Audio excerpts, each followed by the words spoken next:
Hi everyone, इस video में हम बात करने वाले हैं जिनका पेपर अपकमिंग शिफ्ट में है, आने वाले दिनों में है, उनके लिए कंप्लीट प्रिपरेशन स्ट्रेटजी के बारे में बात करने वाला हूं कि आगे आपको कैसे अपनी तैयारी करनी है। ठीक है। और डेली शेड्यूल में आपको डेली क्या क्या पढ़ना है, अपना डेली टारगेट आपको कैसे बनाना है, सुबह उठ के डेली आपको ये पढ़ना है, क्या क्या चीज़ें पढ़नी है वो हम डिस्कस करेंगे।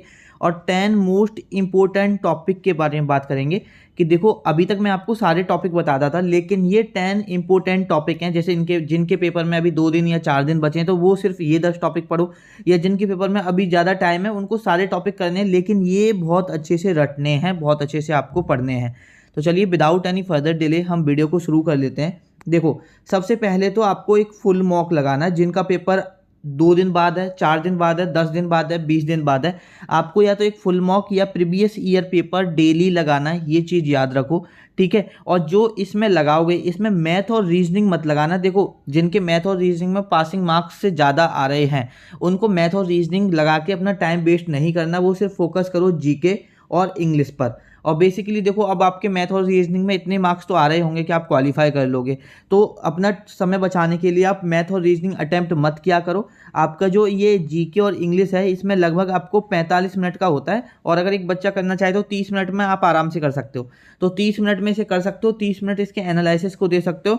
ये आपको सबसे पहले करना है, सबसे इंपॉर्टेंट काम है, डेली आपको करना है। उसके बाद ये जो मॉक टेस्ट है इसका एनालिसिस करना है। मॉक टेस्ट का एनालिसिस बहुत ज़्यादा ज़रूरी है।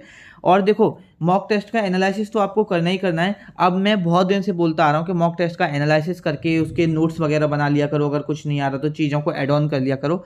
अगर आप उसके मॉक टेस्ट के आपने नोट्स बनाए तो उनका रिवीजन जरूर करना। ऐसा मत करना कि सिर्फ एनालिसिस करते रहो और जो एनालिसिस के नोट्स बनाए थे उनका कभी रिवीजन ही ना कर पाओ, पेपर तक उन्हें खोल के ही ना देखो। तो मॉक टेस्ट का जो एनालिसिस किया है उसके नोट्स के रिवीजन करना भी बहुत ज़्यादा ज़रूरी है, ये चीज़ ध्यान रखना। और मॉक टेस्ट आपको कब तक लगाने हैं? अपने पेपर से एक दिन पहले तक लगाने हैं। अगर आपका पेपर सपोज 20 तारीख का है तो आपको मॉक टेस्ट 18 तारीख तक लगाने हैं, 19 तारीख को नहीं लगाना। तो एक दिन पहले तक आपको क्या लगाना है? मॉक टेस्ट लगाना है, ये चीज़ याद रखो।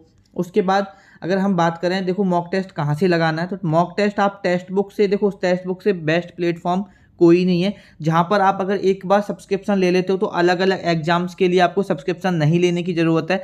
ठीक है। अभी आप एमटीएस कर रहे हो, कल को सीजीएल करोगे या कोई और एग्जाम करोगे, सारे mock test, previous year paper, sectional test, सब कुछ एनालिसिस अवेल कर सकते हो। साथ में आप एनालिसिस भी बहुत अच्छे से दे रखा होता है तो एनालिसिस कर सकते हो, और अपनी जो वीकनेस है, स्ट्रेंथ है, वो भी इसमें दी हुई होती है, तो वहाँ से भी अपना वीक एरियाज पे काम कर सकते हो।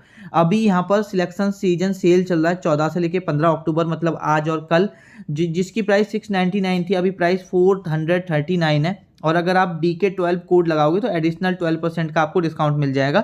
तो अगर आपके पास टेक्स्ट बुक का सब्सक्रिप्शन नहीं है तो ये बेस्ट टाइम है आपको परचेज करने का, तो आप इसका सब्सक्रिप्शन परचेज कर सकते हो।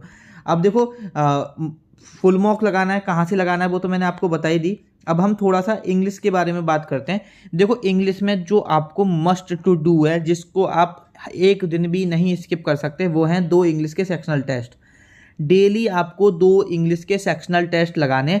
जैसे अगर आप टेक्स्ट बुक पे जाके सर्च करोगे ना SSC इंग्लिश करके, तो वहाँ पर क्या क्या कर रखा है इन लोगों ने, टेक्स्ट बुक वालों ने, जो जैसे इंग्लिश के CGL के, MTS के, CHSL के, सबके सेक्शनल टेस्ट डाल रखे हैं इंग्लिश में, इंग्लिश के। तो आपको इंग्लिश के सेक्शनल टेस्ट डेली लगाने 2।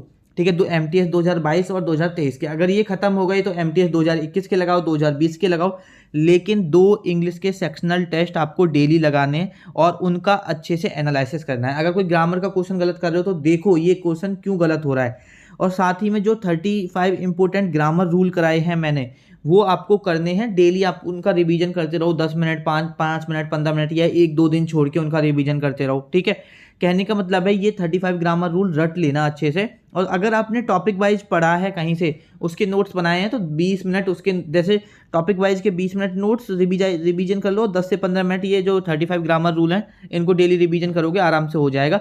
और जिन्होंने टॉपिक वाइज कहीं से नहीं पढ़ा है, जिन्होंने सिर्फ ये 35 ग्रामर रूल की क्लास देखी, तो अब आपको कुछ नहीं करना, ये क्लास मोर देन इनफ है। जितने सवाल पूछे जा रहे हैं वो यहीं से पूछे जा रहे हैं। मैं ये इसलिए बता रहा हूँ कि अगर आपने पढ़ा है तो अब उसे रिवीजन कर लो। पढ़ा हुआ कुछ ही बेकार नहीं जाना चाहिए कि पेपर से पहले तो हम पढ़े बट पेपर से के टाइम पे हम रिवाइज नहीं कर पाए। और देखो वोकैब में 100 से लेके 200 डेली वोकैब रिवाइज करना है अकॉर्डिंग टू योर कैपेसिटी। आपके पेपर में कितना टाइम है, अगर आपके पेपर में कम टाइम बचा तो 200 वोकैब रिवीजन करनी है, आपके पेपर में ज़्यादा टाइम है तो 100 वोकैब रिवीजन करनी है। इस तरह से आपको रिवीजन करना है। अगर वहीं पर अगर हम बात करें जीके की, तो जीके में देखो एक सेक्शनल टेस्ट लगाना है, और अगर ये सेक्शनल टेस्ट नहीं भी लगाओगे तो चलेगा। टॉपिक वाइज रिवीजन करना है आपको, ठीक है। टॉपिक वाइज रिवीजन, अब देखो ये कौन से टॉपिक करना है, जो मैं एनालिसिस की वीडियो कराता हूँ जिसमें मैं आपको बताता हूँ ये टॉपिक इंपॉर्टेंट है, तो वो टॉपिक आपको वो टॉपिक्स के डेली रिवीजन करने। साथ में सब्जेक्ट वाइज जो हमने कराया, जैसे हिस्ट्री का एक लेक्चर किया था, पॉलिटी को दो लेक्चर्स में कंप्लीट किया था, इकोनॉमिक्स को 2 लेक्चर में कंप्लीट किया था, बायोलॉजी अपना फिजिक्स केमिस्ट्री को एक लेक्चर में रिवीजन किया था, तो डेली उनका रिवीजन करना है। ये चीज़ ध्यान देना है अल्टरनेटिव बेसिस पे। अभी देखो मैं यहाँ पर डेली टारगेट के बारे में थोड़ा सा आपको बता देता हूँ। जैसे अगर आपको वोकैब है, वोकैब अब देखो शेड्यूल कैसे बनाना है। सुबह जैसे आप इसको ऑर्डर भी चेंज कर सकते हो, लेकिन जो बेस्ट ऑर्डर होता है वो मैंने यहाँ पे लिखा है। लेकिन देखो बेस्ट कुछ भी नहीं होता, अगर हम उसकी शेड्यूल की बात करें तो आपके अकॉर्डिंग होता है, जिसको जैसे सही लगता है बस वैसे कर लेना। मतलब शेड्यूल अपने आप को अभी चेंज करने की जरूरत नहीं है, शेड्यूल में चेंज कर लेना आगे पीछे अगर कोई चीज़ें आपको करनी है तो। देखो वोकैब डेली 100 से लेके 200 डेली रिवाइज करनी है, और 1 घंटे से ज़्यादा वोकैब को टाइम नहीं देना है। आप 2 इंग्लिश के सेक्शनल टेस्ट देने हैं, अच्छे से एनालिसिस करना है, 30 मिनट में ये आप कर लोगे। English grammar notes revision 30 minute करने हैं, और डेली नहीं भी करोगे तो चलेगा, एक दिन छोड़ के कर सकते हो। अगर आपके पेपर में 4-5 दिन है तो आप डेली करो, लेकिन अगर आपके पेपर में 15-20 दिन है तो एक दिन छोड़ के भी नोट्स का रिवीजन कर सकते हो। स्टैटिक जीके आपको सबसे ज़्यादा पढ़नी है, लगभग 1.5 घंटे आपको स्टैटिक जीके करनी है। कोई छोटा टॉपिक है तो सिर्फ एक टॉपिक ही कवर करना है, अगर कोई बड़ा टॉपिक है कोई बड़ा टॉपिक है तो एक टॉपिक ही पढ़ लो, और कोई छोटा टॉपिक है तो 2 टॉपिक खत्म कर लो। स्टैटिक जीके मोस्ट इंपॉर्टेंट है, 1.5 घंटे डेली आपको पढ़नी ही पढ़नी है। और अगर आपका पेपर और अपने पेपर के हिसाब से भी पढ़ सकते हो, ठीक है। लगभग जो इंपॉर्टेंट है, लगभग 10 से लेके 15 टॉपिक इंपॉर्टेंट है, ठीक है। 15 टॉपिक आपको पढ़ने हैं स्टैटिक जीके में, तो आप अपने अकॉर्डिंग इसे देख सकते हो कि आपके पेपर में कितना टाइम है, उस हिसाब से आप इनको डेली रख सकते हो। उसके बाद एक फुल मॉक टेस्ट, जैसे स्टैटिक जीके पढ़ ली, फिर हम एक मॉक लगाएंगे, ठीक है। मॉक लगाएंगे या प्रीवियस ईयर पेपर लगाएंगे, 1 घंटा लगेगा, क्योंकि 30-35 मिनट में हम इसे पूरा कर लेंगे, और 25 मिनट में लगभग हम इसका एनालिसिस कर लेंगे अच्छे से। फिर देखो जो मैं आपको टॉपिक बताता हूँ, आपको देखो टॉपिक सिर्फ हिस्ट्री और पॉलिटी में ही टॉपिक वाइज पढ़ना है। तो एक दिन हिस्ट्री पढ़ो, एक दिन पॉलिटी पढ़ो, 1 घंटा ऐसे पढ़ो, ठीक है। उसके बाद जो हमने कंप्लीट क्लास कराई है, जैसे कि मैंने आपको कंप्लीट क्लास कराई है, कंप्लीट क्लास हिस्ट्री की, कंप्लीट क्लास पॉलिटी की, तो आपको 1 घंटा डेली इनके नोट्स रिवीजन करना है। जैसे कैसे, एक दिन हिस्ट्री पढ़ ली, एक दिन पॉलिटी पढ़ ली, फिर अगले दिन ज्योग्राफी, फिर इकोनॉमिक्स, एक दिन साइंस पढ़ ली, ठीक है। इस तरह से आपको इनको रिवाइज करते रहना है अपने एग्जाम तक। उसके बाद देखो हमने परमार सर की PYQ सीरीज पार्ट 3 करी थी, तो पार्ट 3 के हमने लगभग 30 लेक्चर्स किए थे।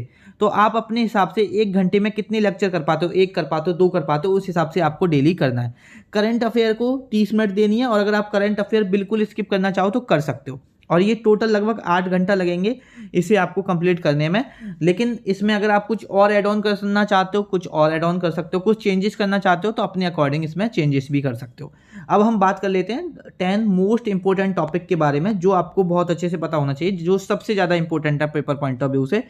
फोक डांस, क्लासिकल डांस और घराना नाच मोस्ट इंपॉर्टेंट है। सेंसस 2011 मोस्ट इंपॉर्टेंट है। Books and author most important है।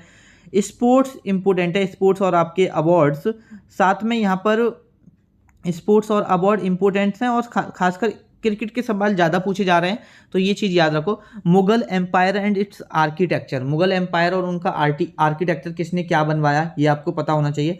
नॉर्थ एंड साउथ डायनेस्टी की जो मैंने PDF दी है, जिसमें चोला एम्पायर, चालुक्य डायनेस्टी और राष्ट्रकूट डायनेस्टी, वर्धना डायनेस्टी, ये सारी चीज़ें मैंने आपको 4-5 पेज में PDF दे दी है, टेलीग्राम पे आपको मिल जाएगी, तो वो डाउनलोड करके वो रट लो, मोस्ट इंपॉर्टेंट है, ठीक है। Governor general and vice Roy most important है। इंपॉर्टेंट आर्टिकल्स जो मैंने क्लास कराई है इंपॉर्टेंट आर्टिकल्स की, उसे अच्छे से कर लो, उसके नोट डाउन कर, अगर नोट्स बनाए तो अच्छे से उनको रिवाइज करते रहो।